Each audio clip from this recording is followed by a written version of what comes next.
Good morning. Mini ವ್ಲಾಗ್ಗೆ ಎಲ್ಲರಿಗೂ ಪ್ರೀತಿಯ ಸ್ವಾಗತ. ನೋಡಿ, ಕಾಲೇಜಿಗೆ ರೀಚ್ ಆಗಿದ್ದೀನಿ. ಅದಾದಮೇಲೆ ಲಿಫ್ಟಲ್ಲಿ ಹೋಗ್ತಾ ಇದ್ದೀನಿ, ಹಾಯ್ ಮಾಡಿದೆ. ಆಮೇಲೆ ಕ್ಲಾಸಸ್ ಎಲ್ಲ ಆಗಿ ಸ್ವಲ್ಪ ಬ್ರೇಕ್ ಕೊಟ್ಟಿದ್ದರು. ಹಾಗಾಗಿ ನಾನು ಮತ್ತು ನನ್ನ ಫ್ರೆಂಡ್ಸ್ ಎಲ್ಲ ಸ್ವಲ್ಪ ಹೊರಗಡೆ ಬರೋಣ ಅಂತ ಹೇಳಿ ಬಂದ್ವಿ. ನಮ್ಮ ವೈಷ್ಣವಿ ಅವಳು ಬೆಳಗಾವಿಯಿಂದ ಕೋವಾ ತಂದಿದ್ಲು, ಅದನ್ನು ತಿಂತಾ ಇದ್ವಿ ನಾವು. ನೋಡಿ, ವಿದ್ಯಾ ಅದರಲ್ಲೂ ಪೋಸ್ ಕೊಡ್ತಿದ್ದಾಳೆ. ಆಮೇಲೆ ನಮ್ಮ ಕೌಶಲ್ಯ ಬಂದುಬಿಟ್ಟು ಕ್ಲಾಸಲ್ಲಿ ಇವರೆಲ್ಲ ನೋಡ್ತಾರೆ ಅಂತ ಕದ್ದು ತಿಂತಾ ಇದ್ದಾಳೆ, ಕದ್ದು ಕೂತ್ಕೊಂಡು.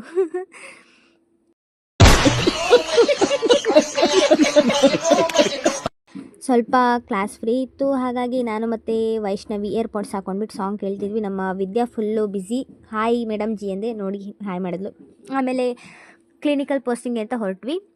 ಇವತ್ತು ನಿಮಗೆ ನಮ್ಮ ಡ್ರೈವರ್ ಅಣ್ಣನ ಪರಿಚಯ ಮಾಡಿಕೊಡ್ತೀನಿ. ಇವ್ರ ಹೆಸರು ಲಿಖಿತ್ ಅಣ್ಣ ಅಂತ. ಹಾಯ್ ಅಣ್ಣ ಅಂದೆ, ಹಾಯ್ ಮಾಡಿದ್ರು.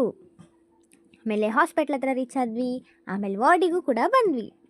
ಇವಳು ಯಶಸ್ವಿನಿ, ನರ್ಸಿಂಗ್ ಆಫೀಸರ್. ರಾಹುಲ್ ಪರಿಸ್ಥಿತಿ ಹಿಂಗಾಗಿದೆ.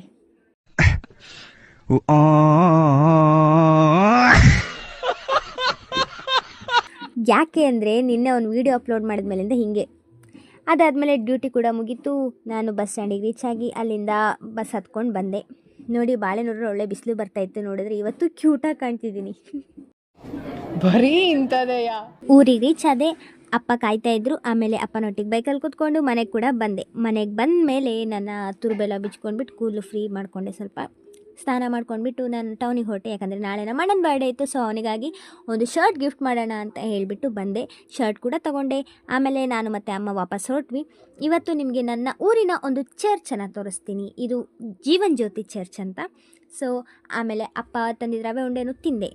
ಇಲ್ಲಿಗೆ ಈ ಮಿನಿ ವ್ಲಾಗ್ ಮುಕ್ತಾಯವಾಗ್ತಾ ಇದೆ. ಎಲ್ರಿಗೂ ನಾಳೆ ಸಿಗೋಣ. ಬಾಯ್ ಬಾಯ್, ಶುಭರಾತ್ರಿ. ಅಷ್ಟೇ.